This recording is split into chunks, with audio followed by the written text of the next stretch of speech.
iko mingi. Mimi nataka niseme hivi. Nimeona iko watu vibaraka wa William Ruto ametuma waende wakatusi sisi na chama yetu na kiongozi yetu. Wameenda huko Migori, wanaenda kutusi sisi. Wanasema ati sisi ni wakabila. Wanasema sisi tuko na chama mbaya. Mimi nataka niwaambie, kama sisi ni wakabila, William Ruto akumbuke siku ile alitaka watu ya kusimama na yeye. Watu wa Mount Kenya ndio tulisimama na yeye, na tulijua yeye si wa kabila yetu. Kwa hivyo kama iko mkabila ni yeye mwenyewe. Jambo la pili, wakati alitaka mwanaume kamili wa kutoka hapa Mount Kenya, wakati alisukumwa na Uhuru Kenyatta, wakati alishikwa mahali mtu akishikwa haki ya Mungu yatola moyo, wakati Uhuru Kenyatta alimkamata sawa sawa, akatafuta mwanaume ya kusimama na yeye. Mwanaume ya kusimama na yeye alikuwa Rigathi Gachagua. Nego kana tiguo.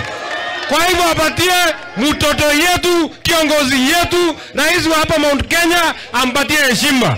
Na hata akituchukia sisi kama watu wa Mount Kenya, hata kama anatudharau, hata kama anadharau Rigathi Gachagua, hata kama anadharau watu wa Mount Kenya, hata kama anatuchukia, hawezi kutuma Sudi, hawezi kutuma Faruki Bet. Watu yalikatalia shule class 1 ndio anatumia watu wa Mount Kenya.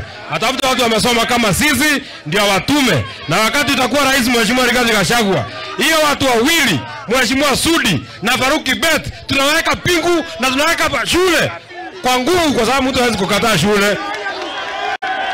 Nego kana tiguo. Mimi nataka niulize swali. Muranga oye.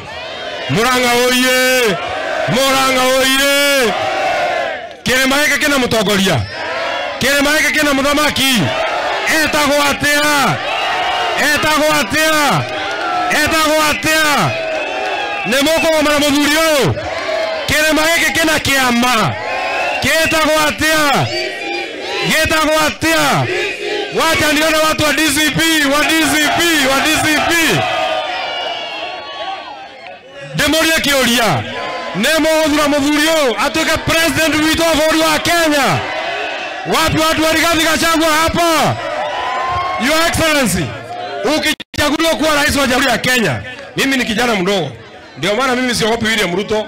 Ni utio kodwa Gedwara. Ndale Gedwara yake ndete. Na Gedwara sasa yuni ni ikithiete ni andigegererio ni ndelileta vio. Wakati tutakuchagua Mheshimiwa Rigathi Gachagua, sisi tulisema William Ruto ni one term. Tulisema ni one term. Kama tunachagua William Ruto, sisi tulisema one term, yeye akasema anataka term mbili.